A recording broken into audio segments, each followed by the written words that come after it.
প্রথমেই সবাইকে ঈদের শুভেচ্ছা, ঈদ মোবারক। দু একদিনের মধ্যে আমাদের ঈদ আসছে এবং ঈদে আমাদের অনেকগুলো প্রবলেম দেখা দেয়, বিশেষ করে 30 বা 29 দিন রোজা রাখার পরে হঠাৎ করে যখন আমরা ঈদের দিন অনেক কিছু খাই। কারণ ঈদ মানে হচ্ছে রিচ ফুড, পোলাও, মাংস, মিষ্টি জাতীয় খাবার, এবং এটা শুধু যাদের ডায়াবেটিস তাদের জন্য না বা কিডনি প্রবলেমের জন্য না, সুস্থ মানুষেরও দেখা যায় যে 1 মাস রোজা রাখার পরে হঠাৎ করে যখন ঈদের দিন খাওয়া শুরু করে তখন অনেক রকম সমস্যা দেখা দেয়। তাহলে আমরা কি করব? এখন ঈদে তো কিছু খেতেই হবে, আর ঈদ মানেই তো হচ্ছে একটু মজার মজার খাবার, বা দাওয়াত থাকে, দাওয়াতে যেতে হয়, দাওয়াতে খেতে হয়। তাহলে আমাদেরকে কিছু পদক্ষেপ নিতে হবে যাতে আমাদের ঈদটাও পালন করা হলো, কিছু খাওয়াও হলো, আবার আমরা অসুস্থও হলাম না। তো কিডনি রোগীদের জন্য যেটা আমি বলবো, যে যেহেতু এটা বছরে একবার বা দুবার, আমরা বছরে দুবার ঈদ পালন করি, সেদিন না হয় আমরা একটু কনসিডার করলাম, আমরা হয়তো অল্প একটু খেলাম, বাট আমরা চেষ্টা করব চিকেনটা খেতে। বিফ বা বাটনটা আসলে যতটুকু অ্যাভয়েড করা যায়, কারণ ওটার মধ্যে প্রচুর পরিমাণে ফ্যাট। তারপরও যদি কোনো কারণে খেতেই হয় 2-1 টুকরো বিফ অথবা মাটন, তাহলে সবচেয়ে ভালো উপায় হচ্ছে যে ঠিক খাবার 2 ঘন্টা আগে আমরা 2 গ্লাস পানিতে 2-3 চামচ ভিনেগার, আপনার অ্যাপেল সাইডার ভিনেগার দরকার নেই, ওইটার গন্ধটা অনেকে সহ্য করতে পারে না, সো নর্মাল ভিনেগার দিয়ে নিব। আবার ঠিক খাবার 2 ঘন্টা পরে আবার 2 গ্লাস পানিতে 2-3 চামচ ভিনেগার দিয়ে খেয়ে নিব ওই পানিগুলো। এতে কি হবে, আমার ওই মিটটা যেটা ইন্টেস্টাইনে যাবে খুব দ্রুত ডাইজেস্ট, ওটা গলে যাবে, এবং দেখা যাবে যে খুব একটা সেটা আর আমার শরীরের মধ্যে ঢুকছে না। সো এটা আমাকে খাওয়াও হলো, প্লাস আমাকে প্রোটেক্ট করলো যে আমার এই মিটটা খুব একটা শরীরের ভিতর ঢুকলো না।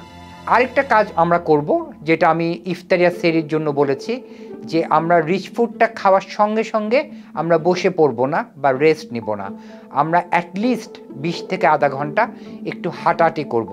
যদি একটু হালকা ব্যায়াম করা যায় তাহলে তো আরও ভালো, কারণ তাহলে হবে কি আমার ওই খাবারটা ডাইজেস্ট করতে সুবিধা হবে, না হলে দেখা যাবে যে আমি হয়তো অসুস্থ হয়ে পড়তে পারি। এছাড়া আরেকটা জিনিস আপনারা করতে পারেন, সেটা হচ্ছে আপনারা একটু টক দই রাখতে পারেন, অথবা বোরহানি রাখতে পারেন, বা রায়তা রাখতে পারেন। মানে এই জাতীয় যে খাবারগুলো আছে যেগুলো আমরা টক দই দিয়ে তৈরি করি, টক দই হচ্ছে আমাদের ডাইজেশনের জন্য খুবই ভালো। সো আমরা যখন এই রিচ ফুডটা খাবো, আমরা সাথে একটু রায়তা রাখলাম, অথবা একটু টক দই রাখলাম, অথবা একটু বোরহানি রাখলাম, অথবা আমরা যে সালাডটা খেলাম সে সালাডের মধ্যে একটু টক দই বেশি করে দিয়ে রাখলাম, সাথে হয়তো একটু চিয়া সিড দিয়ে রাখতে পারি। তাহলে হবে কি, আমি যে এক্সেস এই মিটটা বা ফ্যাটটা খেলাম সেইটা আমাকে ব্যালেন্স করে দিবে এই টক দই আর চিয়া সিডটা। কারণ ঈদ মানে তো আমাকে খেতেই হবে, সো এই জিনিসগুলো আমাকে মাথায় রাখতে হবে। আর যেসব কিডনি রুগীদের আসলে আমরা বলি যে মিট খাওয়া যাবে না, প্রোটিন খাওয়া যাবে না, তাদের যেটা করতে হবে, তাদেরকে ওই যতটুক না খেলেই নয়, হয়তো 1 পিস ওই দিনের জন্য হয়তো একটু কনসিডার করা যেতে পারে। আর মিষ্টি জাতীয় খাবারের জন্য আমি বিশেষ করে যাদের ডায়াবেটিস আছে তাদেরকে আমি বলবো যে খুব বেশি যদি ইচ্ছা করে যে ঠিক আছে আজকে তো ঈদ, একটু না হয় খেতেই হলো, তাহলে আমরা চেষ্টা করব ঘরেই আমরা মিষ্টি জাতীয় কিছু খাবার বানাবো।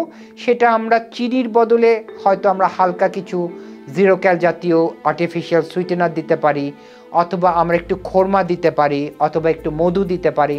আমার টেস্টটা কিন্তু অ্যাকুরেট না হলেও একটু মিষ্টি মিষ্টি ভাব হলো, কিন্তু আমাকে পিওর যে চিনি সেটা খেতে হলো না।